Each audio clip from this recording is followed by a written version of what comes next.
Hello and welcome to a 9-minute leg stretches session.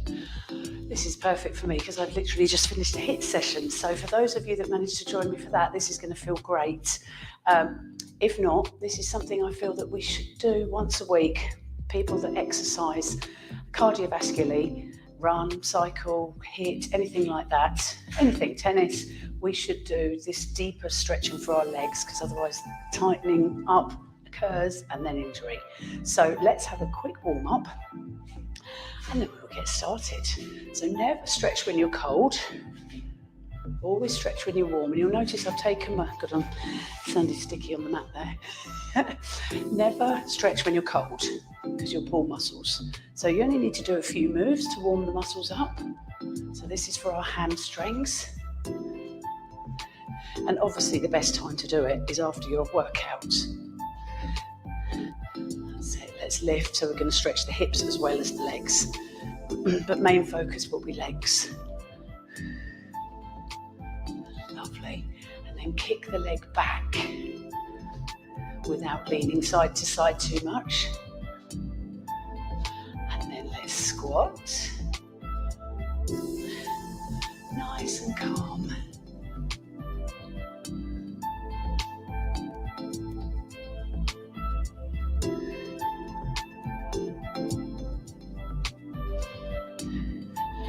Let's run through those again. We'll be ready to go. 5, 6, and some twists and leg raises.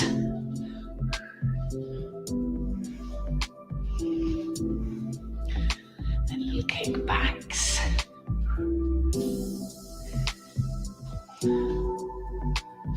And 6 squats. We will just do some calf raises for the calves.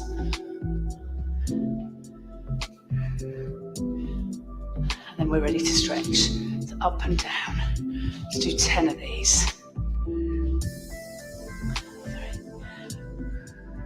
4. Brilliant.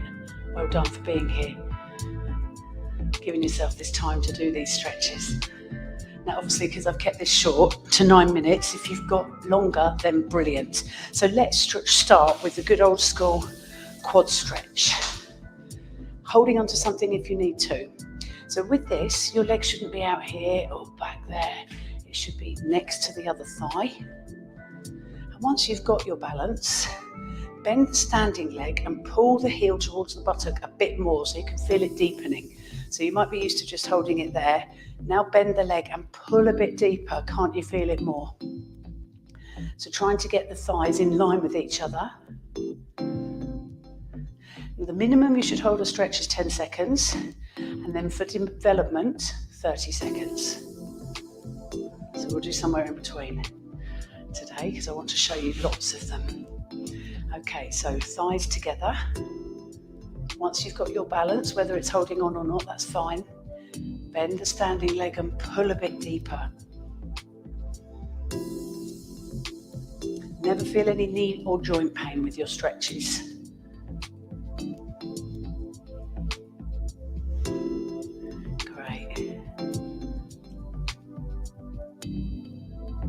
Wonderful. Right, old school stretches first. Let's do them. We're going to put one foot forward. Bend the other leg and that forward leg is straight. Hand on knees.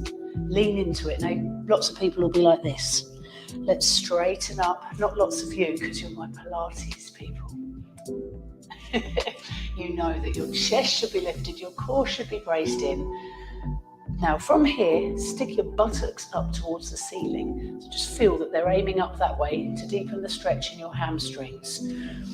Lots of people like to lift their foot to deepen the stretch. Be careful with that because you can overstretch. That is something that we have to be careful of. Fabulous. Then the other side. So leaning into it, the front leg is straight, the back leg is bent. Just enjoy it. So to develop your stretches, you get to the 10 seconds and then you go down a bit deeper for another 10.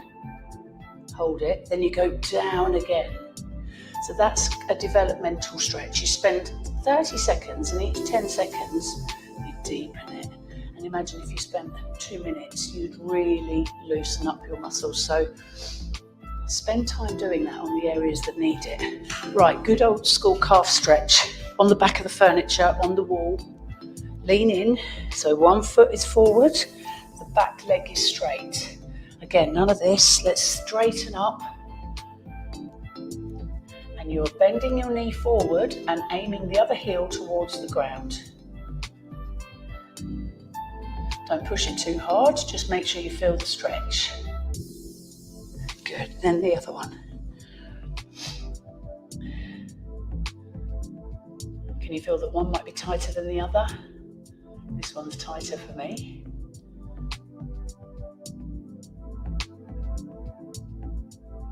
So they're pretty much the classics. And if you only do those after your run because you've really not got time, then that's brilliant. But if you can add these extra ones, thumbs up. So we're going to stretch our shins now. And the way to do that, let me show you from the front. The way to do that is to put one foot forward, not far, just sort of in front of the other foot, look, not over here. Stand tall and go down. So you can't feel much, but you should feel that the back shin here is getting a stretch. That's it. So hold that. It's an odd one. It's a good one. Lovely. Then the other one. So just step forward, one step. Bob down. Stand tall. Always shoulders back. Beautiful posture. Breathe into it.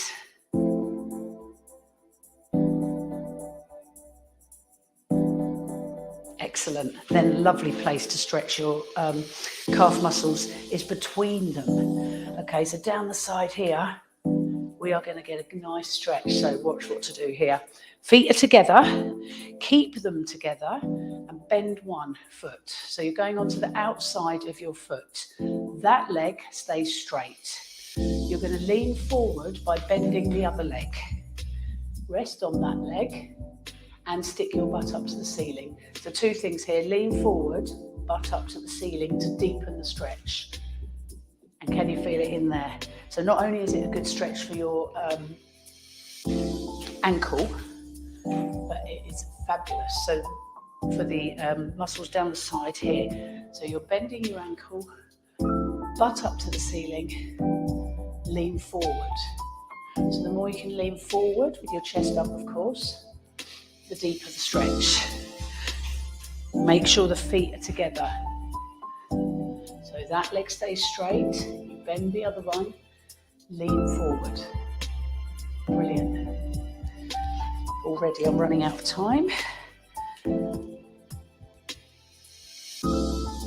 Nice. And then I'm going to show us the pigeon. I'm hoping most people know the pigeon because it's the best one.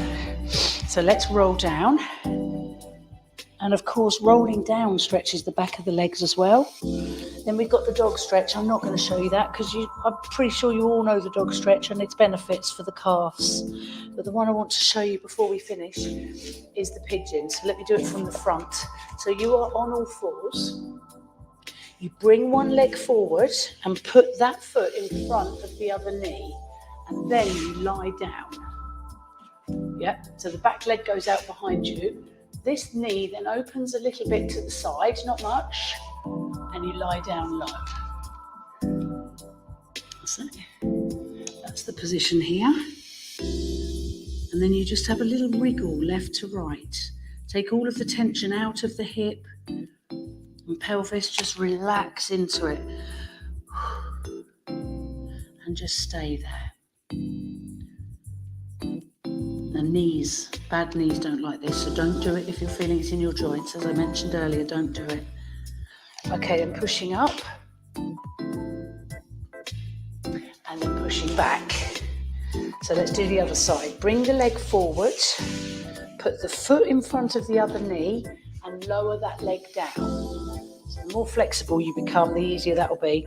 Take the front knee out to the side, the outside of the body, and lie down. And relax your pelvis, relax it. It might be that this knee doesn't like it, the other knee did, this one doesn't. So those of you that have got a knee problem, you can do this instead. Brilliant. Ooh, lovely. Gosh, I'm doing this now and I'm thinking there's so many more stretches, so many. Could spend an hour on legs and hips. But none of us have got an hour to stretch, have we? How lovely that would be. Tuck your toes under, brace your core and lift up back into that beautiful dog stretch. Let's bend one knee, then the other. And then walk your hands back to your feet, bending knees if you feel it at all in your back. Brace your core and slowly pull up. Excellent. Good one. Big stretch up to the ceiling. Bend knees down. Brace up. And there you go. Lovely. Oh, brilliant. Try and do those once a week. If you're not doing them, you know you're guilty of it. So, yeah, try and add them into your life once a week to prevent injury and to feel good. Anyway, take care, everybody. Oh, and if you're loving these little videos and you might want some more, then it would be fabulous if you subscribed and joined my £10 a month subscription, which gives you hundreds of videos. There's over 300 now of all different lengths. So that would be lovely. VickyDavisFitness.com. Bye.